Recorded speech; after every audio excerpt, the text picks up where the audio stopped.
چھپا کر پھرا کرتے تھے لڑکی کے پیدائش پر، آج وہی مزاج لوگوں کا بن گیا۔ اور میں تو اس وقت عالم میں حالات کا جائزہ لینے کے بعد آپ حضرات کو سامنے یہ بات تجربے کے طور پر آپ بھی اس بات کو تصدیق کریں گے کہ جتنی لڑکیاں والے ہیں وہی ماں باپ عزت سے ہیں، جتنے لڑکیاں لڑکے والے ہیں، جن کے گھروں میں 4 لڑکے، جن کے گھروں میں 5 لڑکے، پورے لڑکے، ماں باپ کو پناہ دینے والا ان میں سے کوئی نہیں۔ آپ اٹھا کر جائزہ دیکھیں، الا ماشاء اللہ خص عنہ البعض، بعض لوگوں کی استثناء وہ تو ہم کرتے ہی ہیں، لیکن آپ دیکھ لیں لڑکیاں جتنے اپنے والدین کو پناہ دے رہی ہیں، لڑکے بھائی لڑکا تو چاہتا ہے پناہ دینا، لیکن لڑکے کے ساتھ جو لگی ہوئی ہے، لڑکے کے ساتھ جو لگی ہوئی ہے ہم زلف، اس کے ساڑھوؤں سے بھی پوچھ لیجئے، وہ تو چاہتے ہیں رکھنا، لیکن ان کی بہنیں، ان کی بیویاں نہیں چاہتی آپس میں، نہیں بھئی ہمارے گھر کو آئے تو میں ایسا بولتا ہوں، تمہارے گھر کو آئے تو تم ایسا بولو۔ سب سے زیادہ، اور یہ بات یاد رکھو، اپنے والدین کی جتنا تم احترام کرو گے تمہارے بچے تمہارے اتنا ہی احترام کریں گے۔ اللہ کسی گناہ کی سزا اتنے جلد نہیں دیتا جو والدین کی نافرمانی کی سزا اللہ دیتا ہے۔ جتنی جلدی والدین کے نافرمانوں کی سزا اللہ دیتا ہے، کسی گناہ کی سزا اللہ اتنا جلد نہیں دیتا۔ اللہ دنیا میں رہتے ہوئے سکھا دیتا ہے، تو نے تیری ماں کے ساتھ ایسا کیا، تو نے تیرے باپ کے ساتھ ایسا کیا، تیرے ساتھ امیڈیٹ فوراً تیرا بیٹا اور تیری بیٹی کیا کرتے ہیں دیکھ لو۔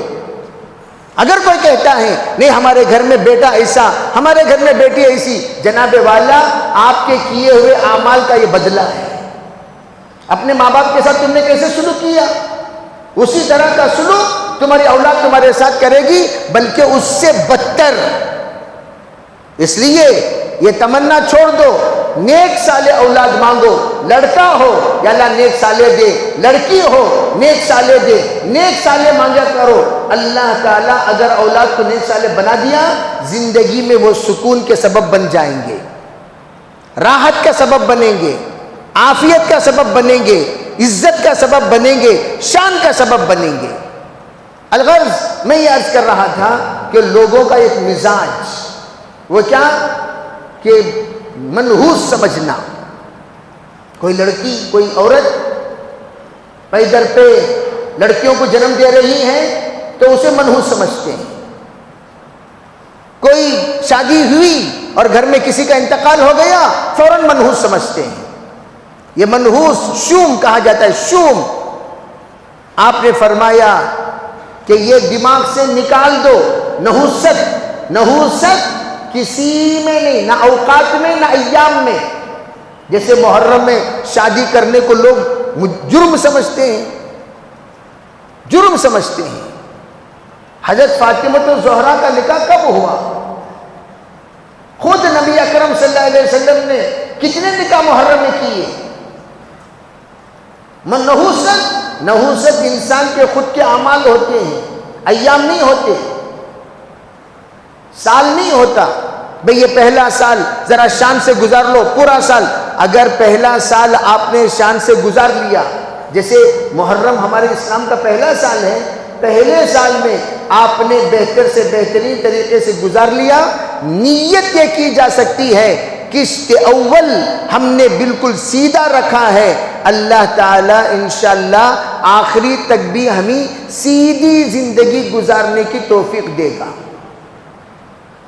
نحوست ایام میں نہیں، نحوست محرم میں نہیں، نحوست سفر میں نہیں، خود میں، جس کو ہم دلندراگی کہتے ہیں۔ دلندراگی خود میں ہوتی ہے۔ ہر دن ہمارے لیے حیات ہے، اور ہر رات ہمارے لیے موت ہے۔ ہر دن ہمارے لیے ایک پیغام ہے، یا بادی الخیر اقبل یا بادی الشر ادبر، اے نیکی کی طرف آگے بڑھنے والے آگے بڑھتا چلا جا، اے برائی کی طرف جانے والے پیچھے ہٹ۔ ہر دن ہمارے لیے نیا. ہر دن کو آپ اپنے پچھلے دن سے بہتر بنانے کی کوشش کرو. سال نہیں، یہ پہلا سال عقیدے لوگوں کے سال کے شروع میں جیسے جنم دن، بے آج جنم دن ہے، جنم دن میں گالی مت دو، جنم دن میں یہ مت دو. ارے جنم دن ہی نہیں، ہر دن ہمارے لیے ایک جنم ہے. اللہم بسمکا اموت و احیا، رات کو مرے ہم، صبح اٹھے الحمدللہ الذی احیانا بعدما اماتنا والیہ النشور. گویا ہم صبح اٹھے، نئی زندگی پائے، رات کو سوئے مر گئے. رات کو دیکھو کیسی پڑی رہتی ہے لاشیں ہماری، رات میں ہماری لاشیں کیسی پڑی رہتی ہیں. سوئے کسی اینگل میں، اٹھ رہے ہیں کسی اینگل میں، سو رہے ہیں ایسے، اٹھ رہے ہیں ایسے. ہم کیسا سوئے کیسا اٹھے، رات میں کیا ہوا کچھ پتہ نہیں. گویا کہ موت اللہ نے رات کو دی اور دن میں اللہ نے حیات دی.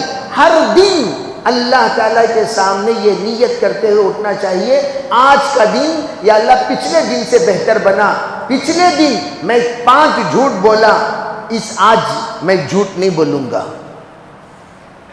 پچھلے دن میں نے کچھ غلط باتیں کہی، آج کا دن میں غلط نہیں کہوں گا. پچھلے دن کچھ غلط حرکتیں ہوئی، آج کا دن غلط حرکت نہیں ہوگی. پچھلے دن میں نے دھوکہ دیا، آج کا دن ہرگز دھوکہ نہیں دوں گا. پچھلے دن کے اعمال پر مرنے سے پہلے یعنی سونے سے پہلے توبہ کر کے سویا کرو، توبہ کر کے سویا کرو. میرے عزیز بھائیو، موت اس وقت کس شکل میں ہماری طرف آئے گی ہم میں سے کسی کو نہیں پتا. کبھی گھومنے کے لیے آپ گئے، تالاب میں موت آ گئی. بوٹنگ کرتے ہوئے گئے، بوٹنگ میں موت آ گئی. آپ پکنک میں گئے، پکنک میں موت آ گئی. پہاڑ پر چڑھے، پہاڑ پر موت آ گئی.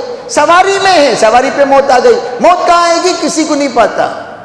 اذا جاء اجلهم لا يستأخرون ساعة ولا يستقدمون. اس لیے توبہ میں تاخیر مت کرو. بعض لوگ توبہ میں تاخیر کرتے رہتے ہیں. توبہ حج کو جا کر کریں گے، توبہ عمرے کو جا کر کریں گے، توبہ رمضان میں کریں گے، توبہ شب قدر میں کریں گے، توبہ شب برات میں کریں گے. کوئی ضروری نہیں. ان اللہ یبسط یدہ باللیل لیتوب مسیء النہار ویبسط یدہ بالنہار لیتوب مسیء اللیل. حدیث میں ہے اللہ ہاتھ پھیلا کر دن کے گنہگار بندے کو بلاتا ہے، آ جاؤ بھائی، رات ہو گئی، دن میں تم نے گناہ کیا، توبہ کر لو. دن میں ہاتھ پھیلاتا ہے، رات کے گنہگاروں کو بلاتا ہے، آ جاؤ، رات میں تم نے گناہ کیا، توبہ کر لو. اللہ روزانہ بلاتا ہے، روزانہ دعوت دیتا ہے، روزانہ ہاتھ پھیلاتا ہے. روزانہ اللہ رب العزت منتظر ہے میرا بندہ توبہ کب کرے گا، میرا بندہ توبہ کب کرے گا، میرا بندہ توبہ کب کرے گا. لیکن ہم توبہ کو ٹالتے رہتے ہیں. سرکار دو عالم صلی اللہ علیہ وسلم نے فرمایا روزانہ میں 70 مرتبہ استغفار کرتا ہوں. یا ایھا الناس توبوا الی اللہ انی اتوب فی اليوم 70 مرہ استغفروا ربکم انی استغفر فی اليوم 70 مرہ. توبہ کرتے تھے، استغفار کرتے تھے. حالانکہ آپ کا استغفار کرنا معصوم ہونے کے باوجود ہمیں سکھانے کے لیے ہے، تو ہم لوگ سیکھنا چاہیے. توبہ کرو، توبہ کرو. اسی لیے کہا نماز ختم ہوئی اللہ اکبر، اللہ اکبر پڑھو. 1 مرتبہ کہو، 3 بار کہو، 2 بار کہو اللہ اکبر. اس کے بعد استغفر اللہ استغفر اللہ استغفر اللہ کہو. نماز ختم ہوتے ہی اللہ اکبر کا ذکر کریں، استغفر اللہ پڑھیں. 33 مرتبہ سبحان اللہ، 33 مرتبہ الحمدللہ، 33 مرتبہ اللہ اکبر پڑھیں. 1 بار آیت الکرسی پڑھیں. نماز ختم ہوتے ہی اٹھ کر نہ جائیں. ہم لوگوں کو بڑی جلدی. ارے اللہ کے بندو، 2 وقت تواتر کے ساتھ ثابت ہے دعائیں قبول ہوتی ہیں. اس میں ہر فرض نماز کے بعد دعا قبول ہوتی ہے، بعد کل صلاۃ مکتوبہ.